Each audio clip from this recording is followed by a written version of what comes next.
అందరికీ నమస్తే ఫ్రెండ్స్, అందరూ ఎలా ఉన్నారు? బాగున్నారా? చాలా మందికి కొన్ని డౌట్లు అయితే ఉన్నాయి. చాలా మంది కామెంట్లు కూడా పెడుతున్నారు. కువైట్ లో ఈ చెకింగ్ అనేది ఇంకా ఎన్ని రోజుల వరకు కొనసాగుతుంది అనేది చాలా మందికి అయితే డౌట్ ఉంది. ఇంకా రెండో డౌట్, ఈ కువైట్ నుంచి కానూన్ లో వెళ్లిన వాళ్ళు తిరిగి కువైట్ రావడానికి కొత్త వీసాలు పుడుతున్నాయా? చాలా మంది బ్లాక్ లిస్ట్ లో పెట్టారంట కదా రాకుండా కువైట్ కి అనే డౌట్ కూడా చాలా మందికి అయితే ఉంది. ఇంకా మూడో క్వశ్చన్ వచ్చి, ఈ చెకింగ్ లో దొరికిన వాళ్ళను ఎప్పుడు వాళ్ళ దేశాలకు వాళ్ళని పంపిస్తారు, ఎన్ని నెలల వరకు జైల్లో పెడతారు అనే డౌట్ కూడా చాలా మందికి ఉంది. ఈ మూడు క్వశ్చన్ల గురించి ఈ వీడియోలో మనము క్లారిటీగా తెలుసుకుందాం. వీడియోని అయితే ప్రతి ఒక్కరు లైక్ చేయండి, అదే విధంగా వీడియోని షేర్ చేయండి. మీ నుంచి నేను కోరేది ఒక లైక్ మాత్రమే. ప్రతి ఒక్కరు కూడా లైక్ చేసి నన్ను సపోర్ట్ చేయండి. ఇంకా 10 మంది వీడియో చూసే అవకాశం ఉంటుంది. ఎక్కువ లైక్స్ వచ్చాయంటే మన వీడియో అనేది ఆటోమేటిక్ గా వైరల్ అవుతుంది, చాలా మంది వీడియో చూసే అవకాశం కూడా ఉంటుంది.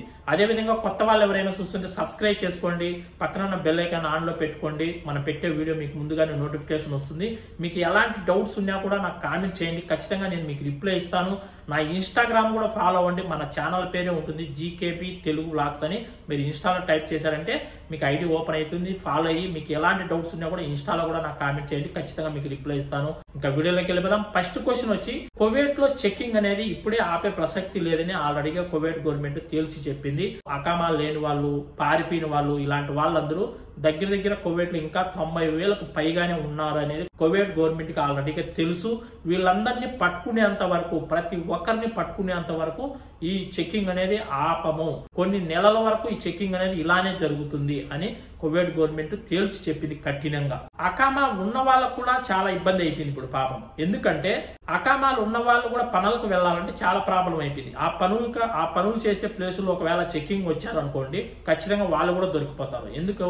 కాజిం అకామా పైన బయట పని చేసుకోవడం అనేది ఇల్లీగల్. మనకి ఎవరైతే వీసా ఇచ్చింటారో వాళ్ళ దగ్గరే మనం పని చేయాలి కువైట్ రూల్స్ ప్రకారం. మనం బయట పని చేసుకుంటున్నాం కాబట్టి అలాంటప్పుడు చెకింగ్ లో మనం చిక్కామంటే మనకు కూడా ఫింగర్ వేసి ఇండియాకి అయితే పంపించేస్తారు. అకామాలు ఉన్న వాళ్ళు చాలా మంది వాళ్ళ దేశాలకు వాళ్ళు వెళ్ళిపోతున్నారు. ఈ చెకింగ్ అయిపోయిన తర్వాత, ఈ చెకింగ్ తగ్గిన తర్వాత మళ్ళీ వద్దాం కువైట్ అనేసి చాలా మంది అయితే వెళ్ళిపోతున్నారు. మీకందరికి ఒక విషయం చెప్పాలా, ఈ కువైట్ ఏమన్నా మనకు శాశ్వతమా ఏంటో అర్థం అవడం లేదు. కానీ 80 సంవత్సరాలు 90 సంవత్సరాలు ఉన్న వాళ్ళు కూడా కువైట్ లో ఇంకా నివసిస్తున్నారు. అకామాలు లేని వాళ్ళు, అకామాలు ఉన్న వాళ్ళు, అలాంటి వాళ్ళు 80 సంవత్సరాల వయసు ఉన్న వాళ్ళు కూడా ఇంకా కువైట్ లో ఉన్నారు.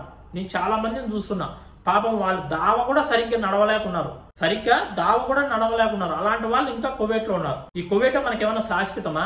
మన దేశానికి మనం ఎప్పటికైనా వెళ్ళాలి, మన ఫ్యామిలీ దగ్గరికి మనం ఎప్పుడైనా వెళ్ళాలి. కనీసం ఒక 20-30 సంవత్సరాలైనా మన ఫ్యామిలీతో గడపాల్సిన అవసరం లేదా మనకు? మన ఫ్యామిలీతో గడపద్దా? సుఖ సంతోషాలు పంచుకోవద్దా? ఎప్పుడు ఇక్కడే ఒంటరిగా జీవిస్తూనే ఇక్కడే ఉండిపోదామా? అది ఎలా అనుకుంటున్నారో ఏంటో తెలియదు. కానీ చాలా మంది నేను చూస్తుంటాను, చాలా మంది 70 సంవత్సరాలు 80 సంవత్సరాల వయసు ఉన్న వాళ్ళు కూడా కువైట్ లో ఉన్నారు. వాళ్ళకి అకామాలు ఎలా తగులుతున్నాయో కూడా నాకు అర్థం అవడం లేదు. కాజిం అకామా మామూలుగా 60 సంవత్సరాలు దాటితే వాళ్ళకి అకామా తగలదు. 60 సంవత్సరాలు దాటిన వాళ్ళు ఎంతో మంది నేను చూస్తున్నా కువైట్ లో ఉన్నారు. ఈ కువైట్ ఏమైనా మనకు శాశ్వతమా ఏంటో అర్థం అవడం లేదు.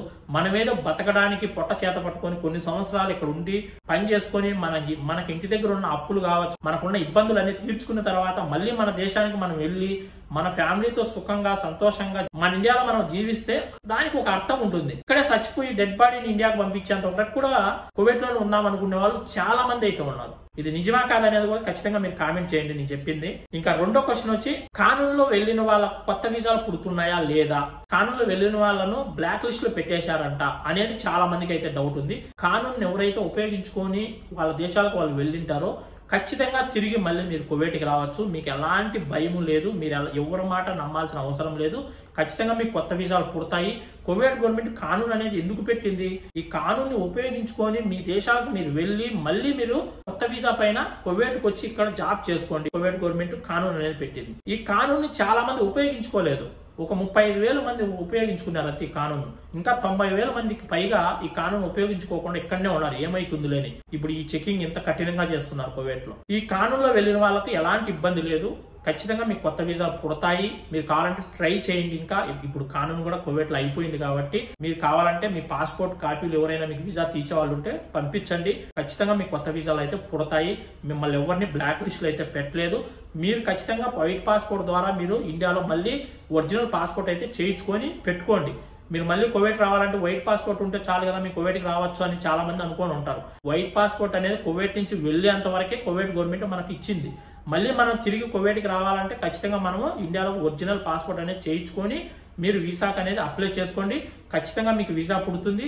మీరు ఎవరి మాట నమ్మద్దు, మీకు ఎలాంటి డౌట్ పెట్టుకోవద్దండి. మీరు ఏ పనికైనా మళ్ళీ కువైట్ కి కొత్త వీసా మీద వచ్చి ఇక్కడ పని చేసుకోవచ్చు. ఇంకా మూడో క్వశ్చన్ వచ్చి, ఈ చెక్కింగ్ లో దొరికిన వాళ్ళని ఎప్పుడు వాళ్ళ దేశాలకు వాళ్ళని పంపిస్తారు, ఎన్ని నెలల వరకు జైల్లో ఉంచుతారు అనే డౌట్ అయితే ఉంది. ఈ చెక్కింగ్ లో దొరికిన వాళ్ళను చాలా రోజులు అయితే జైల్లో పెట్టరు. నాకు తెలిసి ఒక 10 రోజుల లోపలే వాళ్ళ దేశాలకు వాళ్ళని అయితే పంపించేస్తారు. ఆల్రెడీగా వాళ్ళు కొన్ని షెడ్లు అనేటివి ఏర్పాటు చేశారు, కొన్ని బిల్డింగ్లు అనేటివి ఏర్పాటు చేశారు. ఆ బిల్డింగుల్లో దొరికిన వాళ్ళందరినీ ఆ బిల్డింగుల్లో అయితే ఉంచుతున్నారు.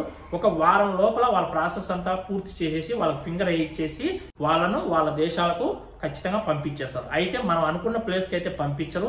ఇండియా వాళ్ళని అయితే ఎక్కువగా ఢిల్లీ, ముంబై పంపిస్తారు. అక్కడి నుంచి కావాలంటే మళ్ళీ ఏ ఊర్లకు వాళ్ళు ట్రైన్ లో కావచ్చు, బస్సులో కావచ్చు వెళ్ళిపోవాల్సిందే.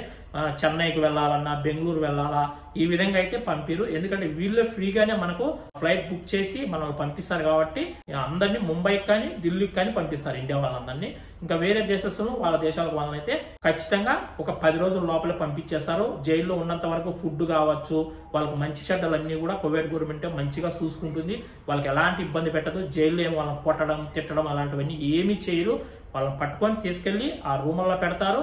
వాళ్ళ ప్రాసెస్ అంతా పూర్తయిన తర్వాత ఫింగర్ ఇచ్చేసి వాళ్ళను ఎయిర్పోర్ట్ కి తీసుకెళ్లి అక్కడ ఎయిర్పోర్ట్ ప్రాసెస్ అంతా అయ్యేంత వరకు వాళ్ళు అంటుండి ఫ్లైట్ ఎక్కేంత వరకు ఉండి వస్తారు. ఓకేనా ఫ్రెండ్స్, ఈ వీడియో అయితే మరొక మంచి వీడియోతో మళ్ళీ కలుసుకుందాం. ఈ వీడియోని అందరూ లైక్ చేసి షేర్ చేయండి. అందరికీ బాయ్ ఫ్రెండ్స్, జై హింద్.